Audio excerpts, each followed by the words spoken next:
tu lucha, lo que hoy en día lastra el conflicto palestino es sin duda alguna, por mucho que se pueda señalar y ver a Israel, es que hay diferencias muy profundas dentro del movimiento palestino sobre qué se tiene que hacer, y tenemos a Hamas por un lado, que son islamistas casi integristas en muchos aspectos, a Fatah por otro, a distintas facciones. Hace poco Argelia acogió a 17 facciones para una reunión. Y ahí todo el mundo me decía, no, bueno, pero nosotros hay disputas y disensos internos, pero siempre con unidad, nunca con riesgo de ruptura. Es interesante lo que planteas de otros procesos y este, y este nuevo planteamiento que presentó el Frente Polisario. Creo que el 10 de mayo de este año el Frente Polisario celebra su edad de, no sé cómo se dice popularmente, la boda de plata, de oro, ¿no? Los 50 años. George Clooney. Y, y por lo tanto, siempre estamos unidos. Muy difícil generar un sentimiento de pertenencia, de Estado, sobre todo cuando no has conocido la tierra donde estás, pero a lo mejor cuando incluso ya estás en un tercer país, ¿no?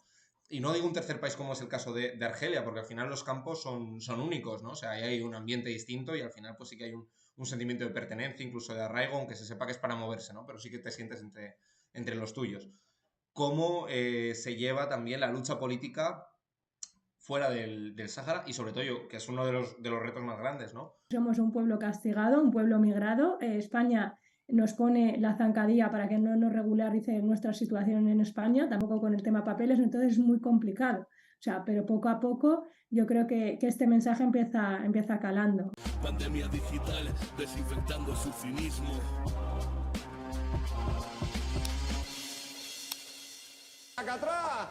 Bueno, muchas gracias por haber venido hoy por aquí. Estuvimos los tres, cada uno con una posición distinta. Tú, Jalil, eres periodista y llevas, bueno, toda una vida, ¿no? Siguiendo el conflicto del Sáhara. Tú allí te estuviste además como congresista, es decir, pudiste estar viendo y siguiendo los debates y aportando a los mismos. Entonces, bueno, pues lo primero de todo, muy breve, era preguntaros cómo vivisteis vosotros, o cómo diríais así en un minuto telegráficamente a la gente que nos está viendo qué fue el Congreso del Frente Polisario.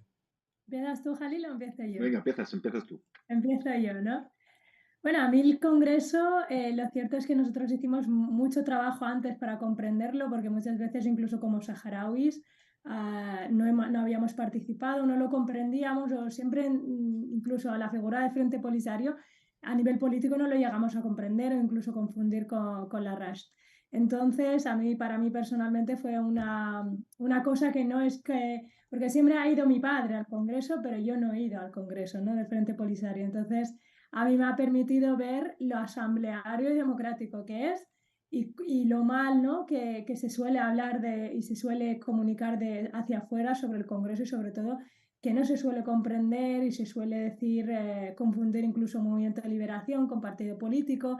Incluso la gente te pregunta, ¿y qué propuestas dan? Y entonces verlo desde ahí, opinar y sobre todo para mí, formular mi propia opinión ha sido increíble, sobre todo viendo 2.300 congresistas opinando al mismo tiempo.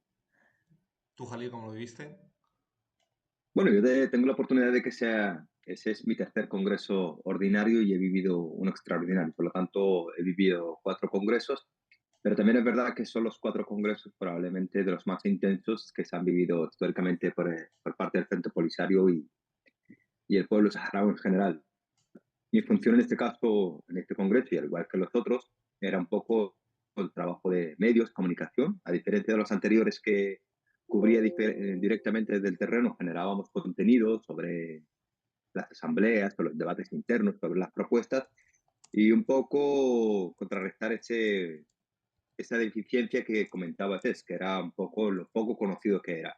Mi función en aquel tiempo era darlo a conocer directamente como periodista. Y en este último congreso, lo que fui a acompañar medios internacionales que habían salido con nosotros desde acá, desde Madrid, para participar en el congreso. Pues teníamos medios tan potentes como El País, Le Monde, francés, la agencia ANSA, después se incorporó Televisión Española, pero la única diferencia realmente potente, a diferencia de otros congresos que tuve la oportunidad de vivir en directo y en persona, además de lo que he podido seguir desde la distancia cuando era estudiante, es que este congreso evidentemente era el primero que se realiza en contexto de guerra después de la ruptura del alto el fuego el 13 de noviembre de 2020. Hmm. Bueno, antes de meternos ya más de lleno con lo que fue el Congreso, lo que implicó, ambos habéis nacido ya, bueno, no vivisteis ninguno de los dos la colonización española, ni vivisteis el exilio a Tinduf. Sois una generación bueno, que se ha tenido que adaptar a un nuevo tiempo. Sois una generación que ya ha nacido en el exilio. Mucho de los que hemos estado allí y hemos tenido la oportunidad de acercarnos y conocer de cerca la causa, veíamos antes de que se volviese la guerra que había una presión, ¿no? Porque me decían allí que era como una especie de muerte lenta, ¿no? El estar esperando un referéndum que no llegaba, y vosotros en concreto solo habéis conocido eso, ¿no? Bueno, habéis nacido o habéis podido estar en periodo de guerra, pero realmente desde que sois adultos y desde que habéis tomado parte del Frente Polisario, desde que habéis colaborado con la causa, habéis vivido en esa espera. Entonces, ¿cómo os encontrabais vosotras la situación del Frente Polisario y del conflicto saharaui antes de que estallase? No sé si Tess le quieres dar tu primero ahora también. Yo la verdad que es que era muy pequeña, o sea, yo crecí en los campamentos hasta los 12 años, entonces obviamente vivirlo porque claro, tú exilias otra vez, digamos, a España, entonces tienes como aún así más lejos lo que es no el conflicto, sino realmente el día a día del saharaui que vive en campamentos o el saharaui que vive bajo territorios ocupados. Vives otros problemas, ¿no? De personas migradas y sobre todo de querer darle voz al pueblo saharaui y luego sobre todo te das cuenta que el culpable no es solo Marruecos, sino en España y en los países, ¿no? En los que te mueves. Yo puedo hablar más desde el punto de vista del refugio, pero es verdad claro, esa esperanza y ver, para mí fue muy duro cuando vuelvo después de 10 años y veo que ya no era solo mi generación la que estaba exiliada o había nacido, es que yo ya veía que mis sobrinos iban naciendo una y otra vez y un año más en esa situación y que no cambiaba, ¿no? Entonces yo lo que oía siempre en las batallitas de mi padre, pero yo pensaba siempre de pequeña, bueno, esto se terminará cuando yo me haga mayor. Pero claro, me he hecho mayor y ya soy mayor, que digamos, y claro, lo que veo es otra generación. Pero lo cierto es que algo que siempre me ha asombrado de mi pueblo es su unidad y su arraigo. Yo no nací en el Sáhara Occidental y mi capacidad de luchar por el Sáhara Occidental, el sentimiento de reafirmación de ser saharaui para una persona, yo nací en los campamentos, me crié unos años en Mauritania, luego nací en Argelia, o sea, luego en España. Entonces, esa capacidad y ese sentimiento, y siempre digo que nuestros padres nos transmitieron ese sentimiento de unidad nacional y de ser saharaui, que es inquebrantable y creo que es el que nos mantiene obviamente unidos y es la esperanza de seguir y seguir luchando. Y no es desde un punto de vista romantizado ni mucho menos, sino es una realidad. O sea, siempre digo que es una identidad y una unidad que Marruecos no ha podido con ella, que España no pudo con ella y no podrán tampoco. Tú, Jalil, también parecido, ¿no? Te has criado en Sí, campos, es aunque es otra similar. época. Sí, es similar y creo que es una de las cosas que poca gente se explica o le encuentra sentido, probablemente solamente los saharauis los conocen bien, es que, bueno, es que nosotros no conocemos nuestra tierra de origen, no conocemos el territorio porque luchamos, porque tenemos ese sentido de pertenencia tan arraigado. Yo creo que la explicación es simple. Una, porque somos de una generación, aunque no hayamos vivido la guerra directamente o no la recordemos, porque, bueno, éramos muy pequeños. Yo tenía 5 años cuando se firmó el alto el fuego.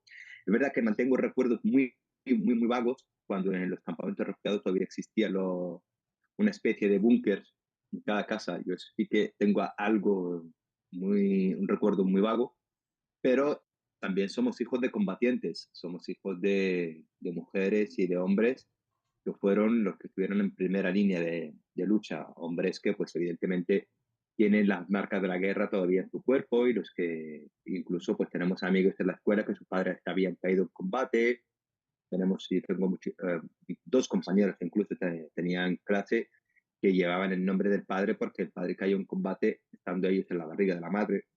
Nuestras madres fueron también las heroínas de este pueblo que hoy en día se lleva tanto reconocimiento internacional porque fueron ellas las constructoras del campamento de refugiados saharauis.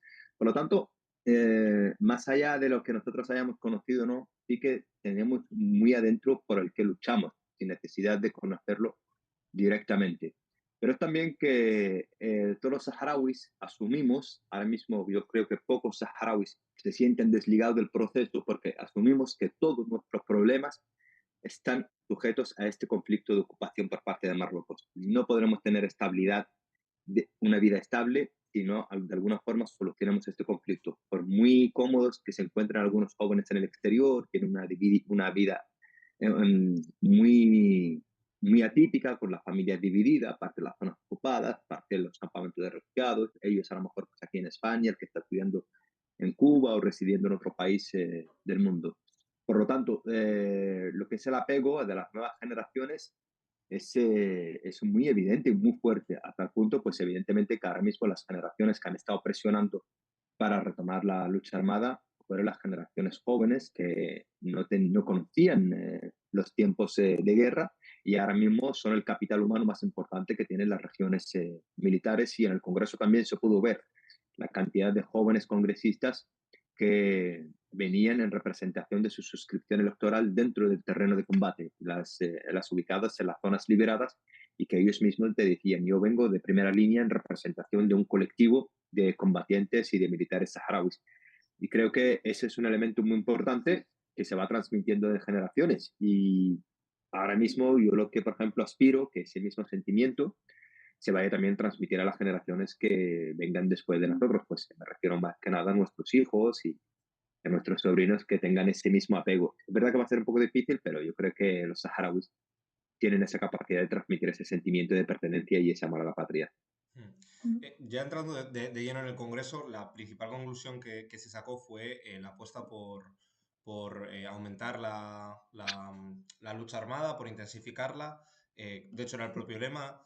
A mí me sorprendía que había un consenso muy amplio en la estrategia, diríamos, ¿no? Que era claro que había que ir adelante en la guerra, y ese consenso que era muy amplio, luego contrastado con un nivel muy alto también de crítica, de autocrítica dentro del órgano. Eso me decís los que estabais dentro. Y que, bueno, pues aunque estaba claro el grueso del debate, sí que se pormenorizó, se intentó depurar responsabilidades en caso de que las hubiese, se intentó evidentemente hacer avanzar a la organización en distintos ámbitos. Entonces, hay una idea que te quiero preguntar a ti, Tess, porque lo viste desde dentro, de que el Frente Polisario es una estructura anquilosada, que es un número muy grande de delegados. Esta es la primera vez, luego ya también hablamos de ello, pero te quería preguntar no tanto por las dos candidaturas, sino sobre esa idea de que siempre hay un consenso general. ¿Cómo lo viste? ¿Es cierto que hay ese poco debate, que es una cosa que realmente pues bueno, es testimonial la presencia de los delegados, o sí que viste un grado alto de intervención, de crítica? Es que, bueno, yo pertenezco al colectivo de la diáspora. Somos, diría yo, los haters del Polisario, los que siempre exigimos, pero yo siempre he dicho que, bueno, pues vamos a conocer nuestra estructura política y vamos a comprenderla. Yo cuando estaba en los debates y yo veía que yo, Tess, podía ponerme delante de Brahim Ghali y decirle todo lo que yo pensaba, me pareció increíble, porque en ese momento todos los representantes, la cúpula del Frente Polisario, porque al final el Frente Polisario somos un poco todos, están ahí para eso, para escucharte y para, sobre todo, atender a las quejas de su gestión de los últimos 3 años. Entonces, que eso no salga hacia afuera, porque hay una concepción, yo creo que también en España, o de cómo vemos la política aquí en España, es que todo está televisado, que todos los debates son más bien entre PP y PSOE, y se están ahí, ¿no? Matando. Pero esto era ver a todo un pueblo dialogar con sus dirigentes y si hacía falta, como digo yo, tirarle una silla, pues se le tiraba una silla, dicho de alguna manera en palabras. No le quedó a nadie ahí reproche por decir, desde el alto rango al más bajo rango, a yo que estaba por ahí, en plan que no sabía dónde meterme, ¿no? Pero es verdad que el debate era intenso, era hacia la dirección, hacia la estrategia, y obviamente ha sido el pueblo saharaui y esos congresistas los que pedían la guerra, porque decían que la diplomacia sí está muy bien, pero la guerra y una estrategia hacia la guerra y una intensificación de la misma es la que va a traer la autodeterminación. Yo es verdad que a lo mejor no soy una persona o no era una persona que entendía por qué vamos a la guerra, pero ahí entendí obviamente que si eso es lo que quiere el pueblo saharaui en su mayoría y sobre todo los saharauis que viven las consecuencias tanto en la ocupación como en el refugio, que son los que están ahí al pie del cañón, son los que lo piden y además lo apoyan, es legítimo, además el derecho internacional lo legitima, así que bueno, a mí me ha cambiado personalmente la concepción, la comprensión y que hay margen de mejora, por supuesto, en las instituciones políticas, pero que creo que se habla mucho del Frente Polisario desde el desconocimiento. He venido sobre todo con esa imagen de hablamos desde el desconocimiento, desde luego, y bueno, obviamente también faltará otra estrategia, ¿no?, de marketing y de comunicación que lo haga a lo mejor más cercano, pero que desde luego no le ha quedado a nadie ahí en ese congreso algo por decir. Si yo el primer día, no sé si habían 192 intervenciones, o sea, es que eso estabas horas escuchando y algunas eran reiteradas, pero siempre había alguien que traía alguna otra nueva idea. Y eso es bastante curioso, pero sobre todo porque ellos aún así han tenido debates a nivel provincial antes, o sea, que se han tratado aún así durante meses y durante semanas otro tipo de debates, que no, a lo mejor no son la dirección política en cuanto a nivel militar o a nivel concreto, pero se han tratado otros temas antes que yo no he participado. Que ha habido obviamente mucha más participación del pueblo, más las estructuras más vastas. Y precisamente estabas hablando del consenso de lo que había con respecto a la guerra y de ese desconocimiento que puede haber a veces. Hay un muro militar que divide el territorio, pero luego hay otro muro que es el muro del silencio mediático, que se habla muchas veces. Yo sé que no lo vamos a solucionar ahora con el té que tienes ahí entre las manos, Jalil, porque nos hemos echado muchos y todavía nos queda un poco pendiente ver cómo lo rompemos. Pero bueno, ¿cómo has vivido tú? ¿Cómo lo has visto desde dentro? Y sobre todo, estamos hablando de que se ha acordado intensificar la guerra con todo lo que eso implica. Hay encima de la mesa pues muchas opciones, ¿no? Que evidentemente no nos decían a la prensa para no preparar a Marruecos, ¿no? De drones, la posibilidad de escalar el territorio, de ir más allá del muro. Pero bueno, ¿cómo se rompe ese muro? ¿Cómo se hace? ¿O cuáles son las conclusiones? ¿O cuál es el impulso que se tiene ahora para que se vuelva a hablar del Sáhara? Porque tuvimos un pico de información cuando se rompe el alto el fuego y el Frente Polisario decide bombardear posiciones marroquíes. Desde entonces estamos con esos bombardeos. Bajó el flujo de información, volvió a subir con el ingreso de Brahim Gali, vuelve a bajar. Ahora con el Congreso hemos tenido una buena cobertura y bueno, pues evidentemente es difícil llenar portadas, ya no las llena ni Ucrania, pero la cuestión es cómo informamos, ¿no? Y sobre todo cómo la información que llega que sea de calidad, ¿no? Entonces, evidentemente no se dispone de los grandes medios, me imagino que el Frente Polisario no es accionista de A3 Media ni de Mediaset, pero a ver por dónde se penetra, Jalil. Bueno, ante todo, brindo por ustedes dos con ese té, que seguramente que tenéis ganas. Qué envidia, tomaba yo no bien a Qué gusto. suerte, por favor, un té. Sí, sí. Bueno, es complicado lo que comentas y es un tema que está en debate desde hace muchísimos años del pueblo saharaui y cómo nosotros podemos generar herramientas para romper este muro, sobre todo cuando tenemos en cuenta que ya una de las políticas que vienen desde Occidente es que cuanto menos se habla del conflicto del Sahara Occidental, menos incómodo es y menos compromiso político están obligados las ciertas élites políticas a tomar. Simplemente, bueno, porque el conflicto del Sahara Occidental es un conflicto desde el punto de vista del derecho internacional muy claro, la hoja de ruta a aplicar también es muy clara, pero bueno, hay unos ciertos intereses económicos, sus conceptos de la realpolitik que obliga a estos políticos a no implicarse, a mojarse para solucionarlo. ¿Y cómo se puede solucionar eso?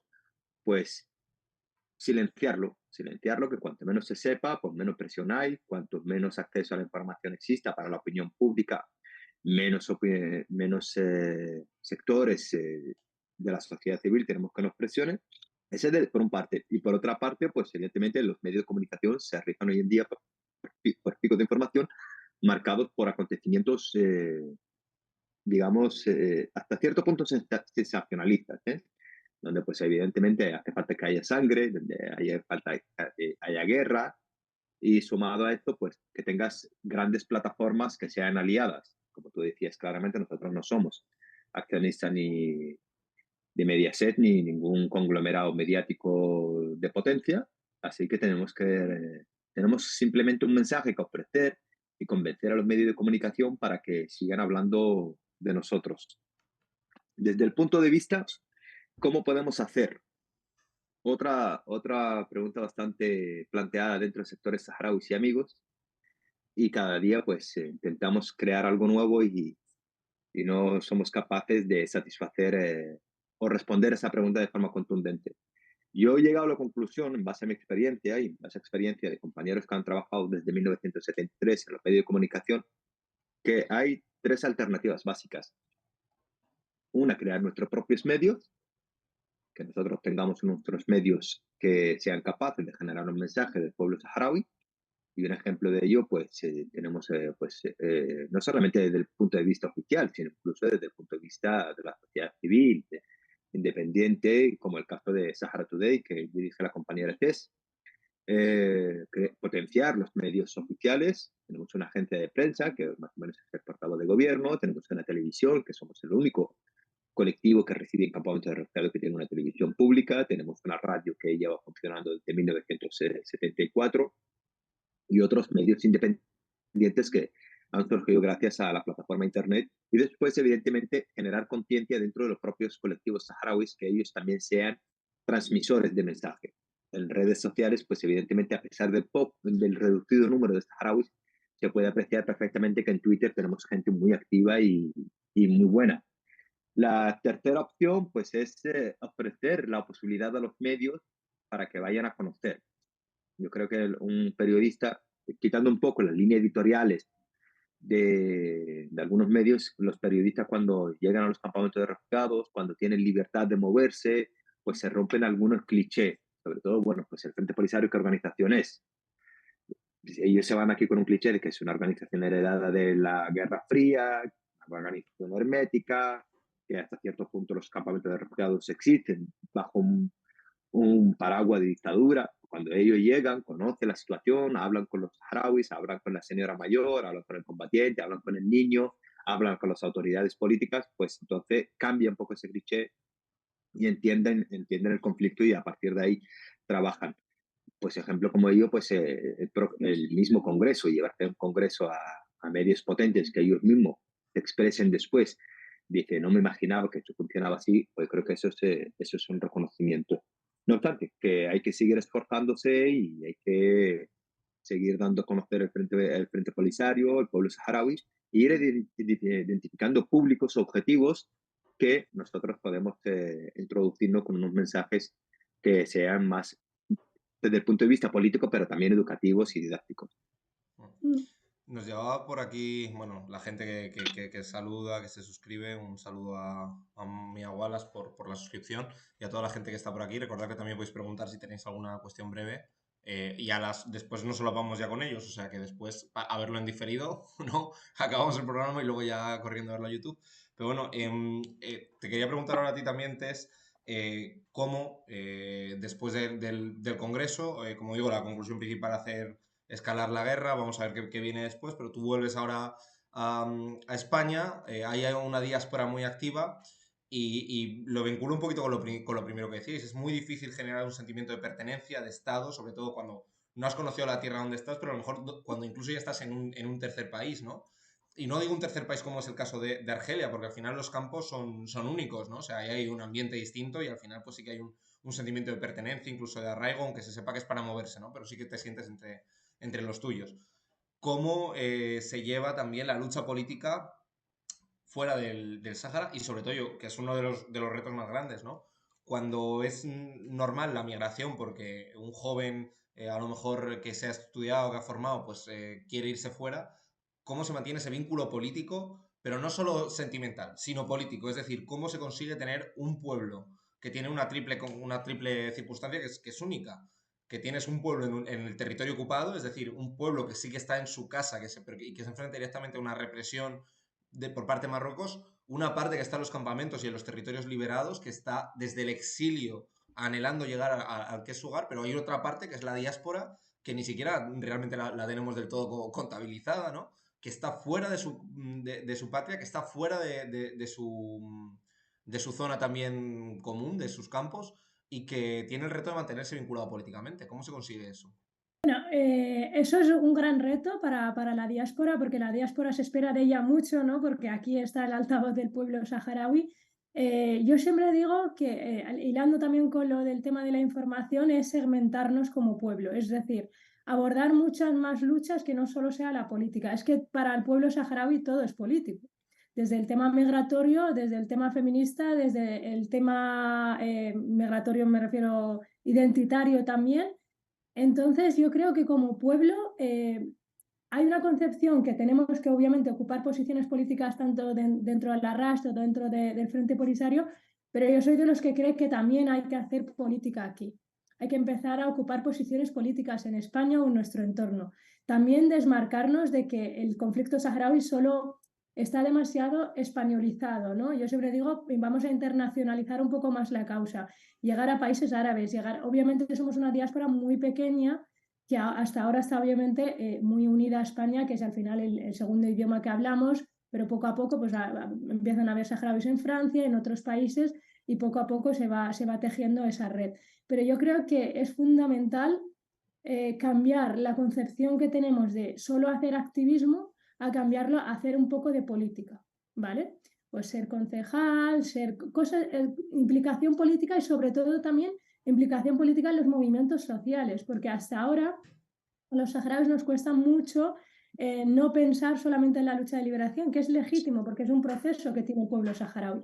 Pero ahora, por ejemplo, que ya vamos, yo no sé por qué generación que está aquí en España, intentar que nuestras generaciones futuras ya ocupen en nuevos espacios y tengamos representantes, pues como decías, en el periodismo, representantes también en movimientos migratorios, en movimientos de visión anticolonial, todo este tipo de cosas, al final te estás aprovechando o haciéndote huecos en movimientos mucho más poderosos y sobre todo cambiar la concepción de que solo nos afecta como saharauis el tema, ¿no? del despojo del territorio, sino también tenemos una lucha por los recursos naturales, tenemos una lucha en el tema migratorio. Entonces, intentar segmentarnos de alguna manera, de una manera mucho más inteligente y luego también nosotros como diáspora, o lo que yo he podido ver en los últimos años, no todo el mundo tiene que ser político, no todo el mundo tampoco como saharaui le interesa el tema político a nivel de que tenga, está politizado por naturaleza, pero no todo el mundo tiene ese interés político, pero a lo mejor sí que tiene un interés por una lucha migratoria o en un espacio anticolonial o cualquier otro espacio y de ahí sí que se puede hacer hueco. Creo que tenemos que empezar a cambiar eso, sobre todo para que todo el mundo encuentre su voz dentro de esta lucha de liberación y sea también un embajador de esta lucha y currar. Yo siempre digo a la diáspora también que tenemos que trabajar y de todo también lo que aprendemos volver y enseñarlo, ¿no? Y volver y ayudar y intentar hacer ese puente, ¿no? Pero bueno, sin dejar de lado que somos un pueblo castigado, un pueblo migrado. España nos pone la zancadilla para que no nos regularice nuestra situación en España, tampoco con el tema papeles, entonces es muy complicado. O sea, pero poco a poco yo creo que este mensaje empieza calando. Bueno, no sé, Jalil, ¿qué opinas sobre esto? Que yo a lo mejor tengo esta visión de ocupar obviamente posiciones políticas en los sitios que estamos, hacer como el Ministerio de Exteriores, básicamente, de la diáspora saharaui. Ya te ha pasado la patata No, caliente, no, ¿para qué voy a decir yo yo nada? comparto contigo todo este planteamiento, por lo tanto creo que poco puedo añadir. Jalil, te voy a hablar a ti también porque fue uno de los grandes titulares del Congreso que hubiese por primera vez un candidato alternativo, que planteaba abiertamente un cambio, una sustitución, luego si quieres añadir tú algo también te puedes darle. Pero bueno, esto es verdad que no es la parte de la cultura política típica del Frente Polisario, es decir, que haya una persona que opta a la Secretaría General y dentro de los movimientos de liberación nacional hay un paralelismo, los que estudiamos, seguimos la política internacional, que es el caso de Palestina, que es un caso muy parecido y que todo el mundo se ve reflejado en Palestina, pero probablemente nadie quiera pasar por el mismo proceso, ¿no? De que por muy icónica y muy clara que sea tu lucha, lo que hoy en día lastra el conflicto palestino es sin duda alguna, por mucho que se pueda señalar y ver a Israel, es que hay diferencias muy profundas dentro del movimiento palestino sobre qué se tiene que hacer y tenemos a Hamas por un lado, que son islamistas casi integristas en muchos aspectos, a Fatah por otro, a distintas facciones. Hace poco Argelia acogió a 17 facciones para una reunión. Y ahí todo el mundo me decía, no, bueno, pero nosotros hay disputas y disensos internos, pero siempre con unidad, nunca con riesgo de ruptura. ¿Qué ha representado pues, esa candidatura alternativa por primera vez y cómo se enfoca, cuál es la cultura política de unidad del Frente Polisario, ¿no? ¿Qué lo hace también único en ese sentido? Es interesante lo que planteas de otros procesos y este nuevo planteamiento que presentó el Frente Polisario, pero también es interesante y creo que importante señalarlo, que esto se cumple cerca de cumplirse el medio siglo de existencia del Frente Polisario. Creo que el 10 de mayo de este año el Frente Polisario celebra su edad de, no sé cómo se dice popularmente, la boda de plata, de oro, ¿no? Los 50 años. George Clooney. Y, y por lo tanto, siempre estamos unidos. Y yo comento siempre, pongo como ejemplo que probablemente el Frente Polisario es la única organización político-militar africana y probablemente del mundo que no se ha visto sacudida por los diferentes procesos de transformación geopolítica a nivel internacional, y el ejemplo de ello, pues bueno, la caída del muro de Berlín, la desaparición de la URSS, la crisis que vivieron nuestros aliados Argelia de la década negra del terrorismo, muchos procesos, y el Frente Polisario se ha salvado por ese concepto, del concepto de unidad. Y ha aplicado muy bien ese dicho popular, la unidad está en la fuerza. Y ahora lo que se ha presentado es una nueva candidatura dentro del Congreso del Frente Polisario, pero sí que no es la primera. ¿Eh? No es la primera porque dentro del Estatuto del Frente Polisario, en un momento determinado, se obligaba a que existiesen otros candidatos para disputar el cargo del secretario general del Frente Polisario. Pero esas candidaturas se presentaban más para cumplir con el estatuto interno del Frente Polisario, más allá de poder aspirar al cargo. Por lo tanto, desde 1973 hasta pues el 13 de enero del 2023, el Frente Polisario o el pueblo saharaui, a través de sus congresistas, siempre habían estado unidos en una sola persona para liderar el proceso. Y eso se costía un poco antes, porque incluso dentro de los trabajos de la comisión preparatoria, lo que intentaba el Secretariado Nacional es analizar los trabajos de la comisión preparatoria antes ya de iniciar los trabajos del Congreso, y lo que se intentaba es que los propios integrantes del Secretariado Nacional ir apoyando la candidatura de un candidato y decir, vamos a ver, sí, es verdad que tenemos fallo en esto, pero bueno, vamos a ir detrás de este candidato para que nosotros lo presentemos a las masas. Y ellos decían que si, por ejemplo, nosotros nos dividimos arriba, evidentemente la masa popular también se va a ver afectada y se va a expresar también cierta división. Pero bueno, no es una división dentro del concepto más profundo de la división, a diferencia de objetivo al final. No, división a nivel de candidato. Este año se presenta un candidato aparte de Brahim Ghali, y Brahim Ghali su candidatura era automática. Se pasó un run durante los últimos 2 meses antes del Congreso, de que si Bashir Mustafa Seyed se presenta, no se presenta, se presenta, no se presenta. Él decía algunas veces que sí, en petit comité, después había otros que decían no se va a presentar, porque al final se van a llegar a ese acuerdo al que estaban acostumbrados dentro del Secretariado Nacional.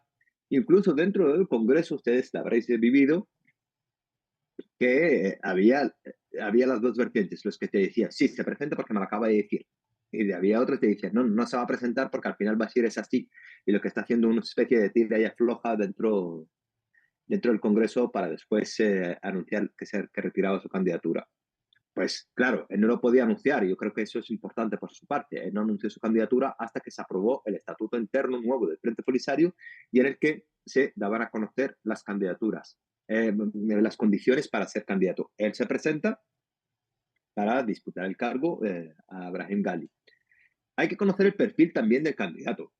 No es una ruptura generacional, como se podría decir. No, es que, por ejemplo, cuando el representante para Europa, la Unión Europea, anunció su dimisión, muchos decían, vale, entonces lo que quiere es presentarse para el secretario general del Frente Polisario, y eso refleja un poco la ruptura generacional del Frente Polisario, entre los fundadores y los nuevos cuadros.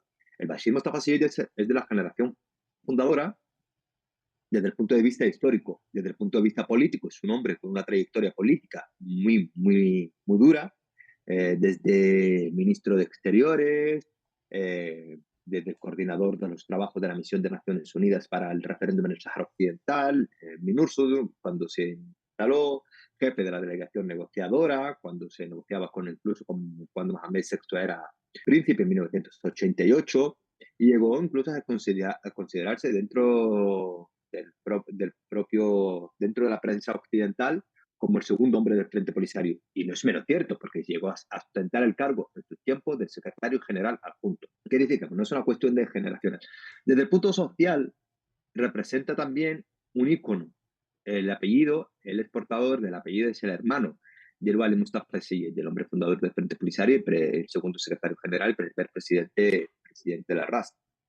Por lo tanto, entonces, pues levantaba este sentimiento de que pues, una figura no es un cualquiera dentro de la estructura del Frente Polisario. Y entonces, pues teníamos dos candidaturas que desde el punto de vista del perfil histórico eran muy similares. Eran dos hombres fundadores, dos hombres que habían vivido todo el proceso de los años de guerra hasta 1991, dos hombres que incluso fueron miembros de las delegaciones negociadoras del Frente Polisario con Marruecos, dos hombres que han estado dentro de la estructura de gestión de la máxima dirección del Frente Polisario desde 1991 hasta prácticamente disolverse el actual secretariado nacional. ¿Y cuál era la diferencia entonces se planteaba la gente? La diferencia, decían, en el programa de trabajo. Claro, Bashir presentaba que el mandato pasado de Brahim Ghali probablemente no haya estado a la altura.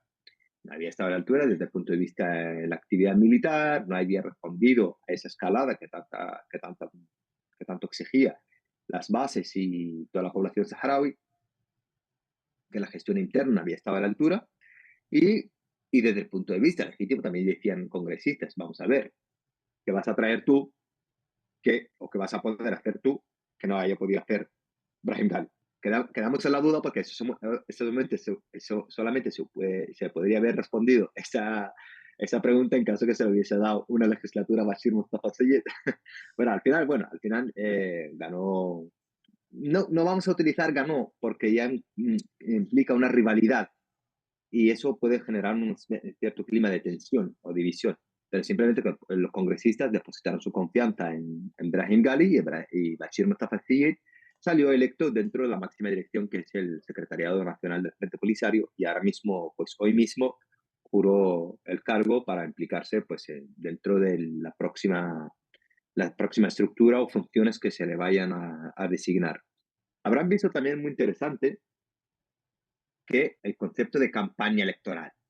No existe una campaña electoral más allá del comentario directo entre los propios congresistas. No te encuentras nadie con sus carteles, ni prometiendo más de lo que puede, ni nada de eso. Pues Bashir con su gente, o la gente que tenía su confianza, pues te decían, bueno, yo creo que Bashir ahora mismo sirve para esta situación, para esta coyuntura, tal y cual. Pues te encontrabas otros con más sensibles o más cercanos a la gestión de Brahim, que decían, no, yo creo que Brahim es el hombre que va a servir y Bashir no va a poder hacer nada que no haya hecho Brahim Ghali. Otro elemento muy importante que todos los saharauis interpretaron esa doble candidatura como un hecho saludable para el propio Frente Polisario. En ningún momento nadie se asustó. Contrariamente a lo que se habían pensado al principio, que la gente se iba a asustar, que dos candidaturas dentro del Frente Polisario, eso va a romper el consenso, va a implicar una fisura interior dentro de la organización y eso después se va a tener que reflejar en que una de las partes se va a convertir en disidencia y creará su propio instrumento político. No hay ese riesgo, automáticamente. Entonces. Dime. No hay ese riesgo, entonces, ¿tú crees? No, se ha despejado. Bueno, no hay ese riesgo, por eso te digo que no solamente hay que analizar el simple hecho de dos candidaturas, sino la naturaleza de las personas.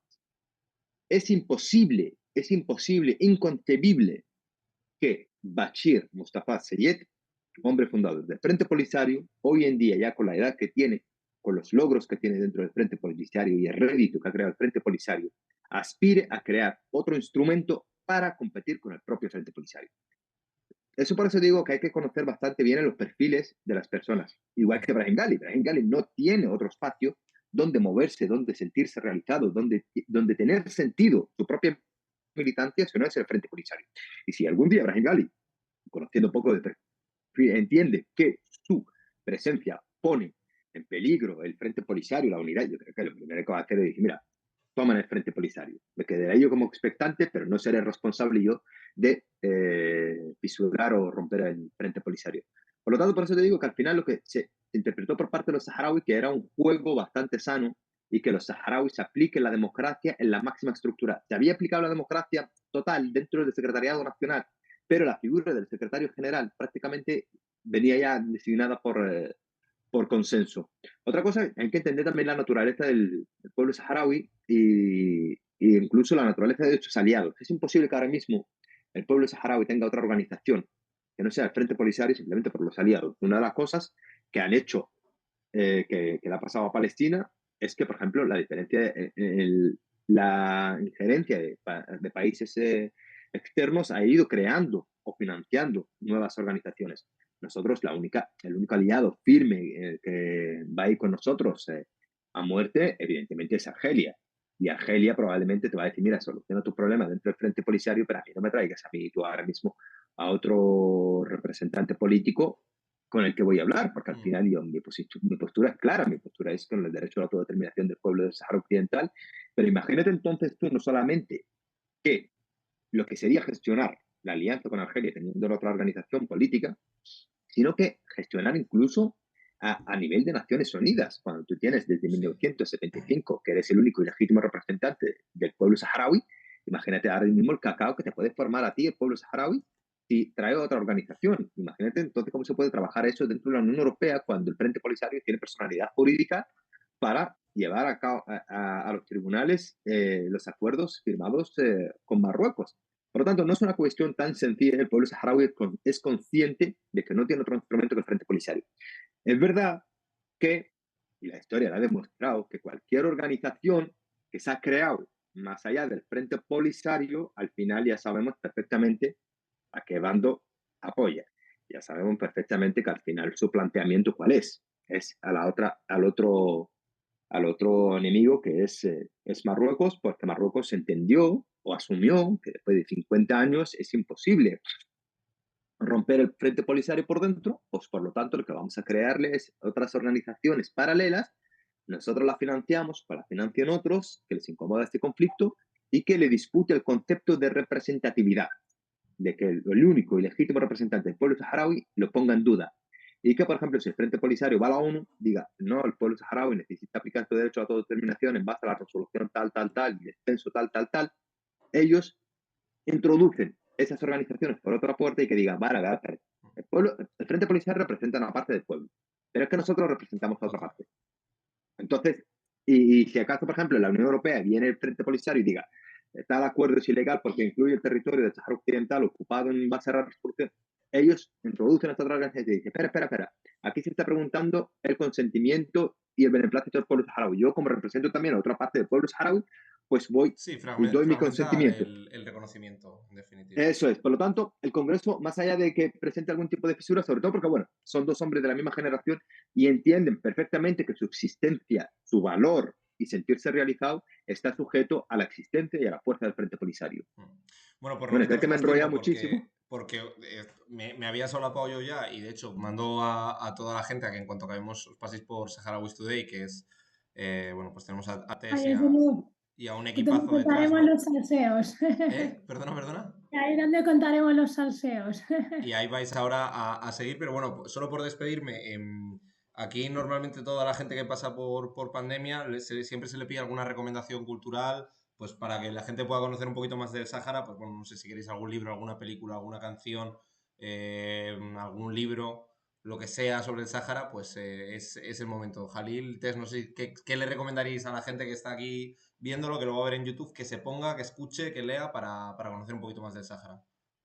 Yo que me he leído así escritos en castellano, me gustaron mucho el libro de Tomás Bárbulo, La historia prohibida del Sáhara español, Y luego, últimamente, el último que me leí, que explica muy bien la estructura del Frente Polisario, independientemente que luego es ampliable toda esa información, pero es muy sencillito de leer, es el Frente Polisario de Carlos Ruiz.